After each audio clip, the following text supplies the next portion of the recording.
Hi everybody, I'm Tina Kendall. I'm with Integrity Title. I'm here with your broker Mike Webb and Michael Cochran from CMG Home Loans, and we're here with this week's broker update, I guess. Yeah, hey guys, what's going on? We got Michael with us from CMG.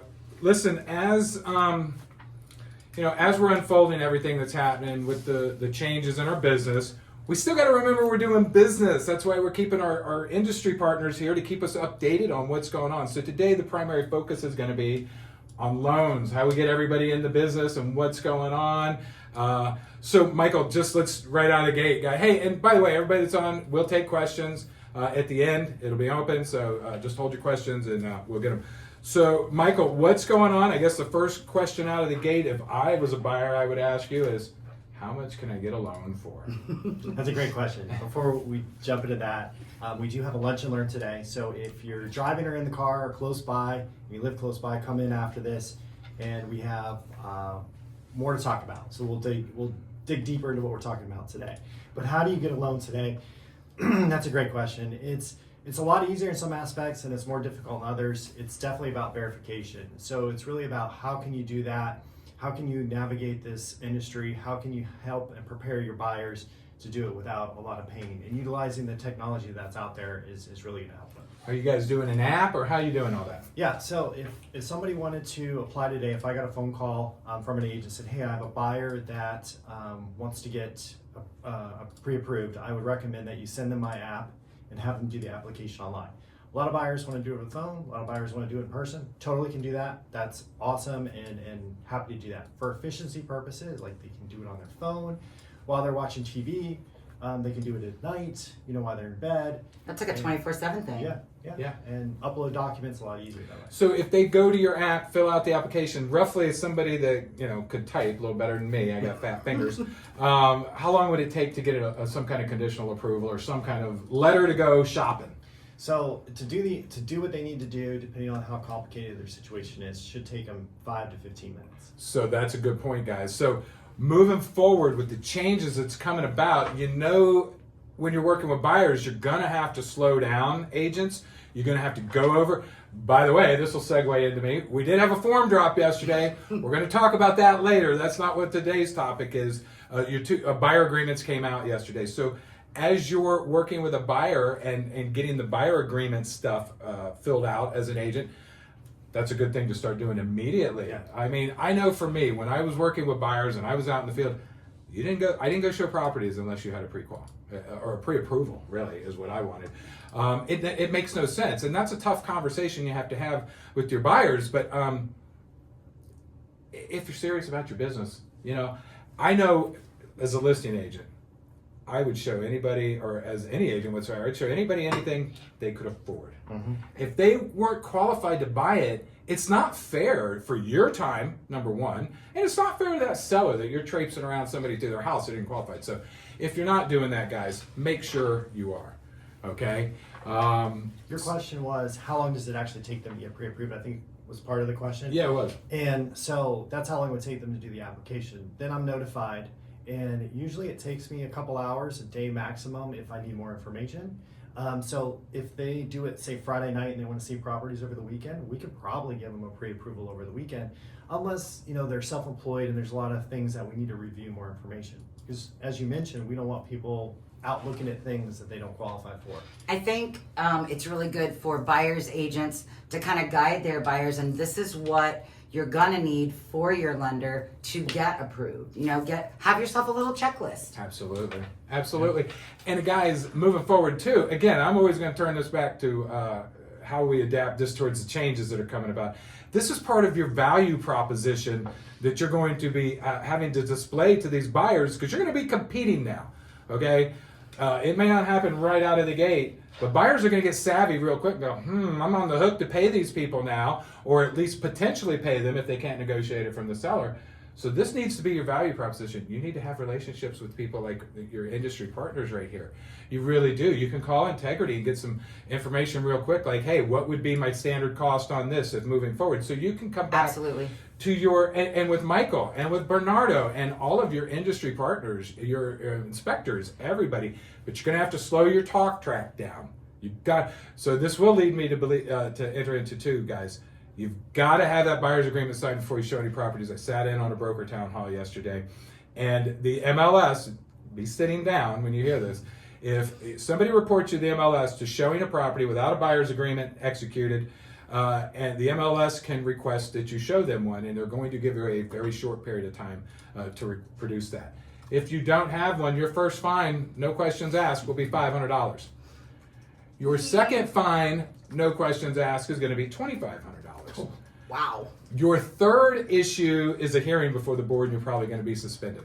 Wow. They're serious about this because this settlement has made MLS responsible for enforcing this, which MLS isn't happy about. They're like, how do we control this? We're the same way here, guys. So it's really critical that you start building your value proposition. Again, I say have a checklist Absolutely. of what you're going to need to talk to your buyers about, you know, Absolutely. and what they're going to need. Absolutely. It's going to be like, it's going to make it, I think, smoother for you, and it's going to help you like capture that buyer. Yeah, it's going to make them feel like they can't go alone. They're not. They're going to. Some of them are going to struggle going it alone. Here's what I think can see happening. I can see some people going it alone and then coming back about 2 months later, 6 weeks later, and having that talk. Honey, I think we need to hire a realtor. Right? I think right. it's time because you're going to have to structure offers. It's all going to be different. But let's get back to some loan stuff, guys, because we got Michael here today. He is going to give you a more detailed one. What programs are out there that can get these first-time home buyers across the finish line? Yeah, so there's lots of programs. We've all heard about the Hometown Heroes, the Florida Housing. That's the hot one right now. Take advantage. It's only going to last a short time period longer. You know, whether it's a few weeks or a few months maximum. You know, it's up to $35,000. It's 5% of the price. So most borrowers are getting about $15,000 to $16,000. That's covering the majority of it. They're still going to need to bring a little bit, but that basically takes a buyer, you know, that doesn't have to bring much to the table. You know, I'm seeing them a lot, and it's minimal of what the buyer's bringing to the table. It's an easy loan to get to the finish line. From an aspect of on the lending side, because we control the whole process. You have to be certified. I am, and my team is. So basically, we take the loan application like normal. We process it the same way. We follow the guidelines, and we don't have to send it anywhere. After closing, we send it to Florida Housing to get reimbursed for the funds. But there's not additional steps like there is if you go to a county program. A county program, sometimes you can get more money, but you're going to have to get a really long contract and cross your fingers that they agree with the same income calculations that we may have on the lending side. That's a lot tougher. So anything Florida Housing is great. They have, even when they don't have Hometown Heroes, they have other grant programs. They average anywhere from $7,500, 3% is another figure on some of the products, or up to $10,000. Obviously, Hometown Heroes makes it reality for people that don't have any money. But there is programs throughout the year, even when this runs out. Michael, is there any way, have you seen any yet, and this maybe is a question I should ask in about a month, where people are, any programs where they're structuring the buyer's agent commission through the loan? So, you're talking about, here in my hand, we have the VA. VA's little thing. Wow, nice prop you popped up right there.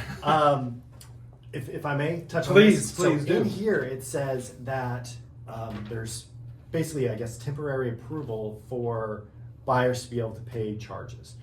That says buyers to be able. It doesn't say buyers to roll in to the loan amount.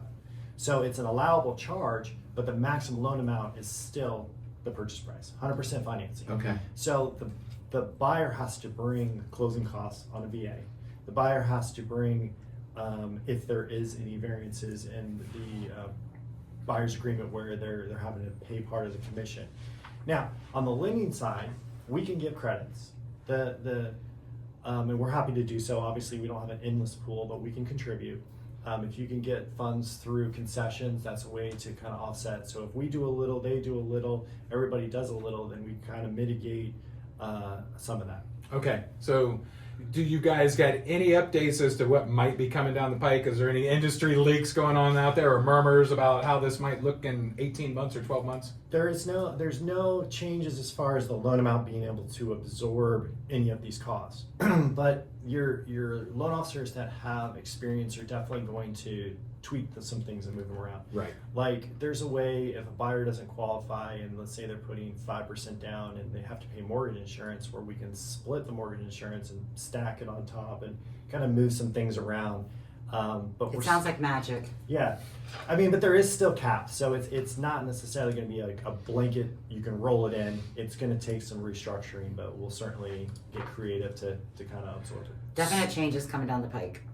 All the way around the mountain. All the way around around. the corner. I've been asking Tina and Byron about, hey, what are you going to do if there's a buyer's agreement attached to that and the buyer comes to closing and goes, I don't have the money to pay. Are you still going to close the transaction? We don't know yet. We don't know We yet. just don't know, guys. Yeah. There's a lot that's unfolding. I will tell you this. We're going to stay on the front edge of it. Amir's sitting in on every single thing we can. Amir just filled out a demo buyer's agreement for you and is uploading it in Rutenberg files, by the way, agents, right now. So when you go in there, you can find a demo like, hey, how do I fill this new thing out? It's got some new verbiage and new language in there. So we're staying on, and I will tell you, it's really more important than ever. Really, I'm thankful that I have our two industry partners here today, and I'm not just saying this because they're here. You're going to have to partner up with your people in the industry to craft and create these offers now. Hey, how am I going to make this work, Michael? You were just talking about that magic show. That's a whole other language to me, man. And your business. We're going to start, so Integrity is going to be having update classes once a month. I think we talked about. Yeah. We're going to be doing those at Pro. We'll get the dates out there to you. I think what they're going to kind of be is more like a panel type situation. Yeah. We're going to update you monthly on from what happened last month to this month, what questions you've come up with. Mike will be there. I'll be there. Our attorney partner, Michael Heath, will be there. This guy will be there too, I'm sure. Yeah. So that's coming down the pike. Those dates will be ready for you guys as soon as we get them on the calendar. Thank you for reminding me of that, and it's critical. We're we're going to have weekly workshops. There's going to watch our class calendar. I know Marcia and Byron have been working on scheduling all kinds of stuff at the board, here, Zoom, everywhere we can. I think a lot of it is just getting together with other agents and hearing what's going on out there and how they're working together. And you guys are fortunate enough that you get the benefit of that from a large brokerage. We close a lot of transactions a month, so we get to hear the beat on the street out there as to what's going on. All right, so let's quickly talk some more about buying. What about for investors? You got any products that help investors? Because I think investors are coming back in the market because it is changing over right now to an equal market and becoming a buyer's market, isn't it? Yeah, for sure. So investors, what pops in my head the first time when you say that is self-employed and tax returns. That's what pops in my head first. So that's not a bad thing. It just means it's a thing, right? So that means it's going to be more cumbersome as far as looking through everything. It could be if you go a traditional, conventional route. But if you go, a debt service compare ratio loan, a DSCR loan, you don't have all that. The buyers basically, it's more of a stated loan. Of course, we got to source the assets. They're cash to close, if they're putting 20% down, which is common with that product. But then we're not really looking at their income. We're looking at what the property can do for rental income. So if the property rents for close to the mortgage payment, then you're good. There are specifics with nuances within that product. So some of the products, it's got to be 110%, some are 100%. But if it's close to 100%, then you might have something there. You got to get into the details of the borrower. Okay. So on average, and this is off the script here a little bit, if the buyer, the consumer now we're calling them, by the way, that's a big thing changing the form. Consumers now, not buyers and sellers, they're consumers. If the consumer does their job and gets you everything you request, timely manner, how long are you seeing to get them to the closing table? So At Integrity? Yes, at Okay, Integrity. just checking. There's only one closing table. Right? yes. So are you talking about How long before you can get From app to... from app to, if everything's good, like you don't have to go back and condition stuff. There are exceptions, but traditionally the fastest you could legally close is 10 days. So closing in 2 weeks is possible, but it's got to be the appraisal's got to be. But wait a minute, is it possible? We got to make sure the title people can do it that quick. So is it possible to close in 10 days? It is. Cash would be nice. Cash would be nice, but if we're talking about a loan, if I'm working with Michael here on a loan, 10 days, I can close you in 10 days, as long as on the seller side of that transaction, Right. My requirements are easy, just ordering a mortgage payoff. If title is clean, yes, 10 days. There was a however. Yes. However. And basically the stipulations, there's so many people involved. You got appraisers, right? And it could be a clerical error that they have to fix. Like maybe the address was misspelled, or it could be something simple that has to be correct in order to be closed. And so stuff like that, kind of hiccups, and borrower choosing insurance, and that's a big one in Florida, insurance policies and getting something that's affordable. So, I always say do a 30-day contract. And if Always. you close in 3 weeks, great. Okay. But don't set yourself up for a tough, a really difficult, hard experience for everybody. Now, if it has to happen for some reason, yes. Logistics, you try to push it through. Yeah. Okay, so that was the question, the lead in, you got me there. It was like, if I were coming to you and I was rough on my lenders, I had expectations of my lenders and my title when I was out in the field selling. I wanted two things. I wanted to say, tell me how long to put on this contract for closing. Yep. And if it were me, sometimes I'd like to promise less and deliver more. I was usually putting 45 days. I would consult with those buyers, and I'd say, unless there's a logistics reason with the seller, with the buyer, you're going to be living in a U-Haul, let's put 45. We can always close early. Yes, I've always. never, in rare situations, has it not been okay when everything else was in place not to close early, logistics with the buyer or seller. So we can always close early. And I feel like then you're not looking for an extension that maybe the taking a seller word. doesn't want to sign. You 'Cause- don't know. Because again, guys, and as a little bookkeeping, housekeeping note here, everything you need to have signed in that transaction, do it during the honeymoon. That's when they all love each other. It's a love fest. We just got a house. We're under contract. Here, sign this while you're so happy. Sign this. Push hard. There's 4. That's old day stuff. If some of y'all didn't pick that up, I'm the only one old enough in here to get that. I don't know. Push hard. There's 4 copies. Old enough. By the way, is it not your birthday? yes. Happy birthday to Mike. Thank you. Yes, I stopped having Just- birthdays a while ago. Just off topic, real quick. Yes, just off top. Threw me right out of my game. I My point know. I was making here. But so, the two things I would have asked my lender would be, A, how quick can you get me when I'm back in the old days, prior to August 17th in the future, I would, we'd get a phone call and go, hey, I got to go work with this guy right now. Can they buy?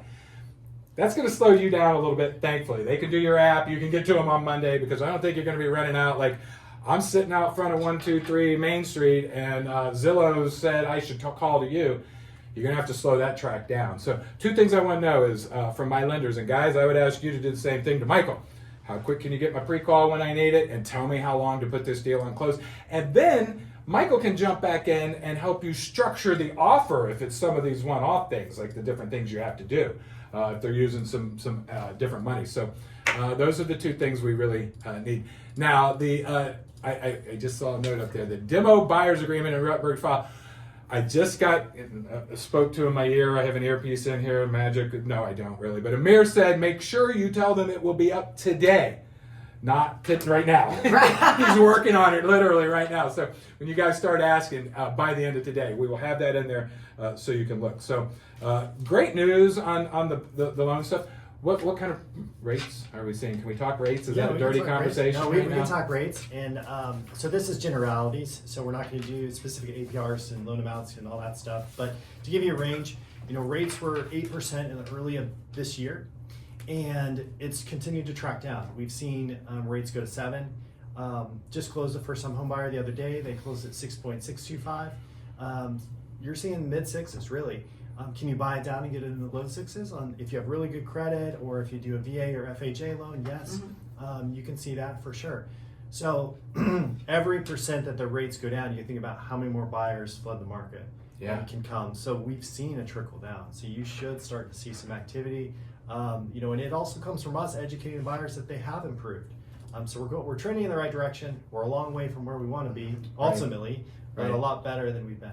Right. I have something for you, something that I think you and I kind of need to talk to all of our clients about. Let's talk about money, funds at closing, earnest money deposits. What do you got? Yes. What do you got? Yes. What do you got? I know what I got. What do you Earnest got? money. So perfect topic. So a lot of things we talk about is income, assets, and earnest money, and how do we handle funds? How do we handle getting funds to title?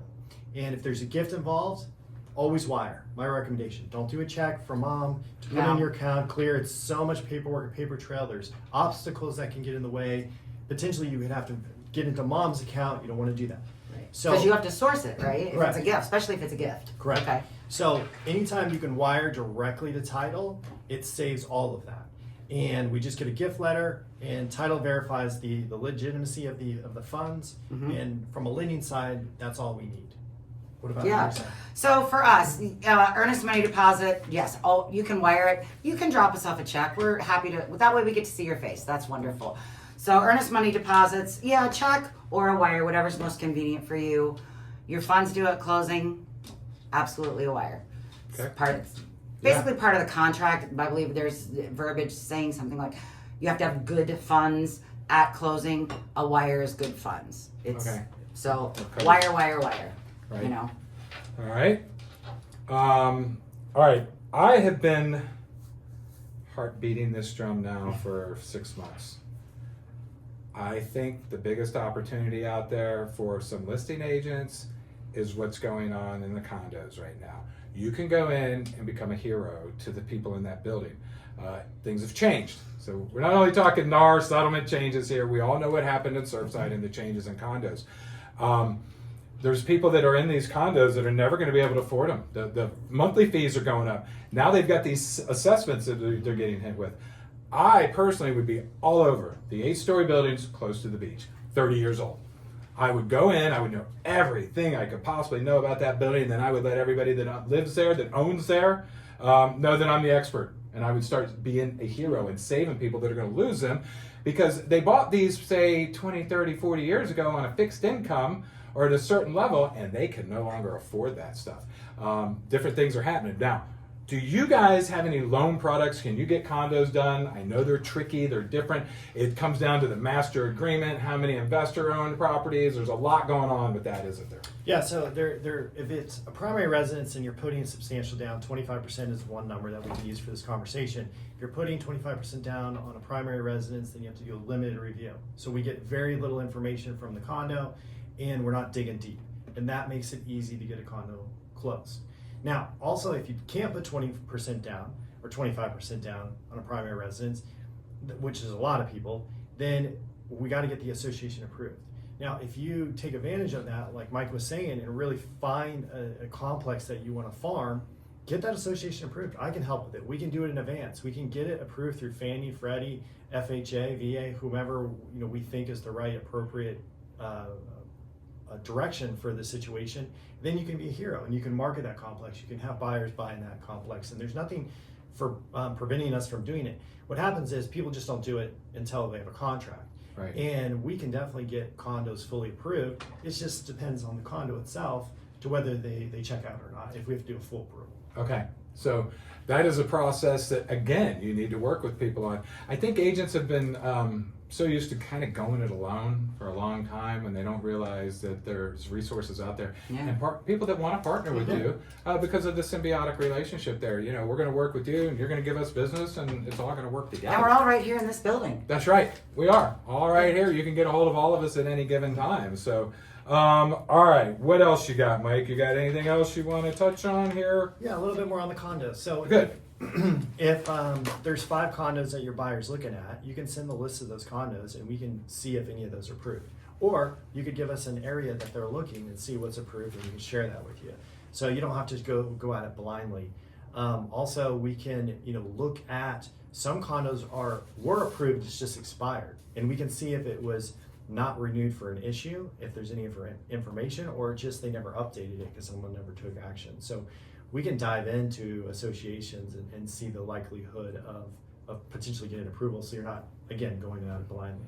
And again, if you're the agent, you come in, all of a sudden you got the association approved, you can do things.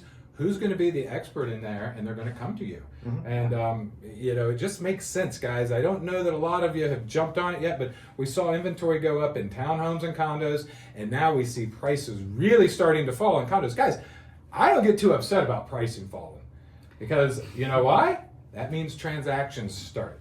So you got to have something to trigger it. You know what I mean? We got interest rates going up. We have limited inventory and all kinds of things going on out there. Let's get something to get some catalyst to transactions. Now, personally, as a homeowner and a real estate owner, I'm not crazy about it, but I'm not in the flip game, so we'll keep moving forward there. All right, what else we got? Michael, you got anything? I do see that, so if you were going to speculate, what do you think the Fed might be doing, and when do you might see a break in interest rates? And So the prediction was May, and that's it happened. they missed that. They missed that.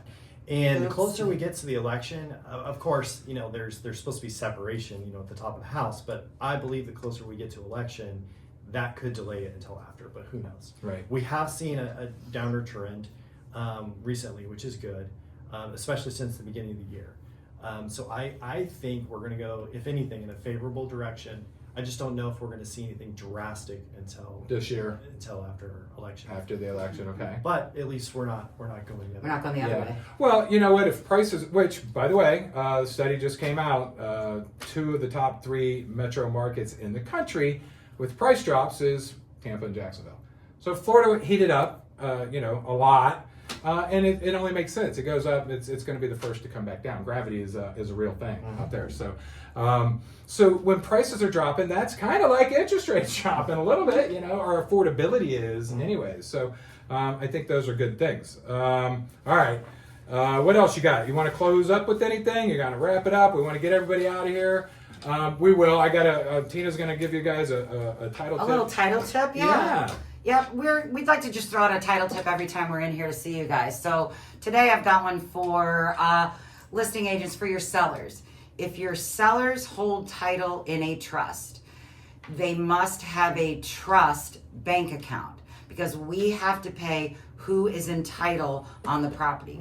So if it's the Mike Webb Trust, I cannot cut a check or wire to Mike Webb's individual account. I have to pay the Mike Webb Trust. So that's your title tip this week. I like it. And that makes a good point. A lot of people, and I'm not an attorney, but a lot of people, I did this myself. That's what I know. I put a trust together and then you think you funded the trust. Well, you don't just magically put a trust together. You have to start putting things in there. And one of the things you get is called a certificate of trust to get you to the bank and open up the bank account. Yes. And a lot of times when people create their trust, no one informs them that when they put real property in the trust, that you've got to have that trust account to get that money. That's right. That's right. And you have to deed the trust in there. I can't believe how many people think I just put a trust together and my house is in a trust. Oh. Not according to the property. Right. So, and a trust is a great tool. Maybe Michael will talk to us a little bit about trust. I'm sure Guys, so you see what's up there. Pro once a month. We're going to be doing that through the end of the year. We're going to do all kinds of things. Anybody has any questions? Now it's time to pop up. Does the buyer's agreement need to be signed by the sellers or just the buyers? So the buyer's agreement, that's a great question. The buyer's agreement is just exactly the converse of a listing agreement. That's what the DOJ has come out and said, and this settlement stuff is, hey, you have to have a written agreement with the seller. Now you have to have a written agreement with the buyer. So that is a document, a contract between the buyer and the agent. And Charles Rutenberg, we allow you guys to sign on our behalf for listing agreements and the buyer agreements. So you don't have to send those all over to my email with a DocuSign on it. And if you do need my signature, it goes into broker signature, and we'll put a digital signature on it for you because that's how we track things. But I want to talk a little bit, since I brought that up, about the buyer's agreement. Is you're going to have to start a file immediately now. We used to tell you 48 hours. That's a contract. We need any contract in-house within 48 hours. That's a purchase contract, a listing contract, or a buyer's contract. Let me tell you why you're going to need it immediately now. If the brokerage has it and Susie agent from another office thinks that you're out there showing properties without a signed buyer's agreement, she's going to call Stellar MLS, and Stellar's going to send us a message going, we've had a report that you don't have a buyer's agreement with this. If we have it, we'll send it right over there for you. So we have to have it, is what I'm saying. They're going to call us first. They're going to call us both. They're going to call you and they're going to call us. So you're going to have that in your file. The other thing that's coming is commission agreements that we talked about on the last drop, or the last document drop that came out. That's going to have to be in your file too. Because you understand, if you wind up with let's say that you take a listing and you are offering some commission to a buyer's brokerage, then they can't be conveyed to the MLS anymore. You're going to have an agreement between the two brokerages signed. Again, that's going to be something that now that's a document that has to have my signature on it, because it's going to be between us and Keller Williams or Remax or whoever the other office may be, and that's something that's going to be a little to be worked out. We don't know if you guys are going to be able to pay that at closing. Right. We are waiting. We're waiting like you guys are. I was just talking to Beth, and I said, Beth, our bookkeeper, you all know Beth. If you've ever gotten paid around here, had a deal, you should know Beth. She gets you paid, handles your money. I said, I think we're going to have to handle these like referrals. That's not going to be on the closing statement, I don't believe. I think that transaction is going to have to close. Check's going to have to come here, and then we're going to have to cut a check to the code pro to the other side in that situation, and it may go the other way. But guys, it's all fluid. As practices unfold, we'll be getting best practices from other brokerages. The three other than us, the three biggest brokerages in the state, I talk to on a weekly basis. They're brokers. We're comparing notes. We're not talking about commissions, I promise you that, but we are comparing notes to say, hey, what are you guys doing here? What are we doing here? Because we see the most.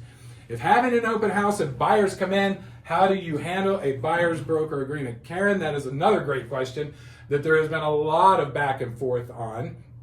But as of right now, you don't have, if you are running an open house and you are the agent of the seller, that means in all practical purposes, you are the seller, you're the agent of the seller.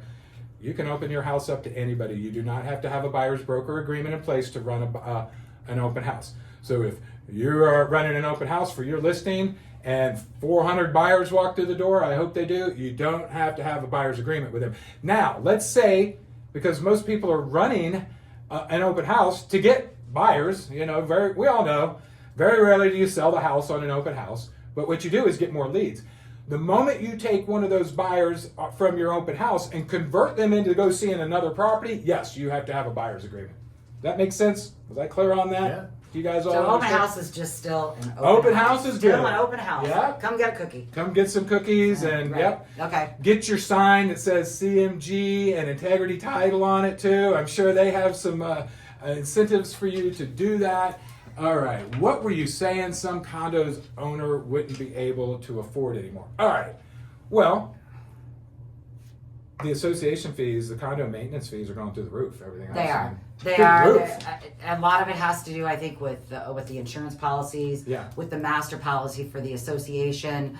So I think in some areas and in some condo associations where maybe you have, might not be an over 55 community, but you might have a lot of retirees, people on fixed incomes in those condos.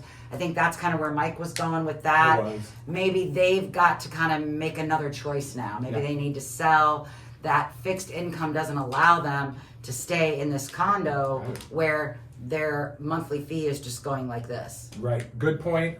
Yeah, we're not picking on anybody, but a lot of people bought condos as a second cheap home in Florida. Yes. They're not really cheap anymore. No. So that's a good point with that. But a further cost, it costs to have these milestone, which you have the milestone inspection, and then you have the structural integrity inspection, and they're both almost exactly the same. These have to be done by engineers, and I am only aware of 2 engineers in the state doing them right now. They're big engineer firms. They're expensive. I hope you don't think the state's paying for that for you. The owners are paying that just to have the inspections. Now the big rub is what their inspections reveal. Okay, we've got to start preparing for an assessment for the porches or the patios or the roof or whatever. So that's part of it. So you have to pay for the inspections. Then you have to start budgeting what they're telling you has to be done in an amount of time that wasn't in your budget before. That's number 1. And number 3, if y'all were sleeping at the wheel, I think our governor just signed a document or a bill about a week ago saying that all of these, the reserves have to be funded. Fully reserved. You Fully have to have fully reserved. funded reserves for Thank your you. associations, yes. Yeah. Right. Yeah. So, And if they're not, your monthly is going to go up until they get there. right. Kind of like my mortgage payment. Pretty much. When that goes up because my Yeah. insurance policy went And up. it never goes down for some reason. It never seems to go down. All right, we got another question. Is there a release form for a BBA? All right, Byron's yelling at me. with his hand. He was yelling quietly. Is there a release form for a BBA if a buyer wants to part ways? Hey, that's a phenomenal question, Hank, because I was just asking Amir about this, like literally right before I walked in the door. So if you read the new BBA, which you're all going to read, right? You're probably doing it right now. You're doing your homework assignments. There is a section in there that says you can be released, but the consumer can be released if the broker, you, the agent, allows them to, but it must be done with a written agreement. And I'm just looking at everybody going, well, where's the written agreement? Are we counting on the buyer to come up with the consumer, to come up with a written agreement? Typically, we have a modification to the listing agreement. Hank, I'm really hopeful that Florida Realtors is working on a modification to the buyer's agreement right now, because that is going to be a needed document in there. And if you read it really closely in there, it does cover the agents in the event that a buyer backs out with you and then turns around a week later and goes back to one of the properties you introduced them to. It covers you guys in there, but the recourse for that will be court, unfortunately. And I don't think the board's going to be handling anything like that. So we're waiting for that release. That was a great question and very insightful, Hank. I'm taking it that you have already read that agreement, because that was the first question I had in it. All right, I hope that answered you. So anybody else, any questions? We're going to wrap this up so we don't wear you all out. Please jump in. Marcia's got the brand new forms, Marcia's classes. You know, if you've taken them before, that's great, but those classes are almost irrelevant now. You're going to want to jump in. So guys, we will see you all. Don't forget, we'll be back next week, right? No. Next week we're going to be at Pro. On Thursday. June 18th from 10 to 12, Yes. we are going to be at Pro with Mike, Amir, Michael Amir, Heath. me, and Michael Heath. Yeah. And we're going to be talking about these new forms. All these stuff, yeah. And listen, if you've never been in Michael Heath's contract class to begin with, it's amazing. It really is. He's more insight on it than I've ever seen from a lawyer that's doing it all the time. So even if we don't have the new contract by then, by the way, we did hear yesterday that it's coming out in July. They just didn't give us a hard date. So there's a possibility we have the new one. But if not, Michael's class covers 90% of what he'll cover doesn't have anything to do with the new changes. It has to do with old stuff. So, but it still helps. and we're going to have a panel there, and we're going to be talking about all these changes, how to implement them, and best practices. So with that, we will see all of you guys next Thursday at Pro. And if you can't be there in person, join up on the class calendar for the Zoom link. All right, guys. All right. See you later. Bye. Thank you.